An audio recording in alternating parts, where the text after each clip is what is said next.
છેલ્લા 3 મહિનાથી પ્રોહિબિશનના ગુનામાં વોન્ટેડ આરોપીને અંકલેશ્વર જલધારા ચોકડી નજીક આવેલ સાનિધ્ય સોસાયટી ખાતેથી ભરૂચ ક્રાઇમ બ્રાન્ચની ટીમે ઝડપી પાડ્યો હતો. બનાવની પ્રાપ્ત પોલીસ સૂત્રીય માહિતી મુજબ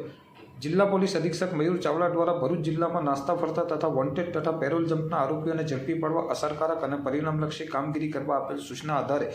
ભરૂચ એલસીબીના પોલીસ ઇન્સ્પેક્ટર શ્રી એમપી વાળાનાઓએ એલસીબીના અધિકારી કર્મચારીઓને ભરૂચ જિલ્લાના તમામ પોલીસ સ્ટેશનના અલગ અલગ ગુનાઓમાં નાસ્તા ફરતા તેમજ બહારના જિલ્લામાં નાસ્તા ફરતા આરોપીઓને માહિતી એકત્ર કરી આરોપીઓ શોધી કાઢવા જરૂરી કાર્યવાહી કરવા માર્ગદર્શન આપેલ. જે અન્વયે ગતરોજ police inspector M Rathod LCB ભરૂચની ટીમ અંકલેશ્વર વિસ્તારમાં પેટ્રોલિંગમાં હતી. તે દરમિયાન બાતમીદારથી ખાનગી બાતમી હકીકત મળેલ કે અંકલેશ્વર શહેર એ ડિવિઝન પોલીસ સ્ટેશનના પ્રોહિબિશનના ગુનાના કામનો વોન્ટેડ આરોપી પારસગીરી લહેરીગીરી ગોસ્વામી રહેવાસી મકાન નંબર 103 સાનિધ્ય સોસાયટી જલધારા ચોકડી કાપોદ્રા તાલુકા અંકલેશ્વર જિલ્લા ભરૂચનાઓને હાલ તેના ઘરે હાજર છે. જે બાતમીના આધારે અંકલેશ્વર શહેર એ ડિવિઝન પોલીસ સ્ટેશનના પ્રોહિબિશનના ગુનામાં છેલ્લા 3 મહિનાથી વોન્ટેડ આરોપી પારસગીરી લહેરીગીરી ગોસ્વામીને તેના ઘરેથી પકડી લઈ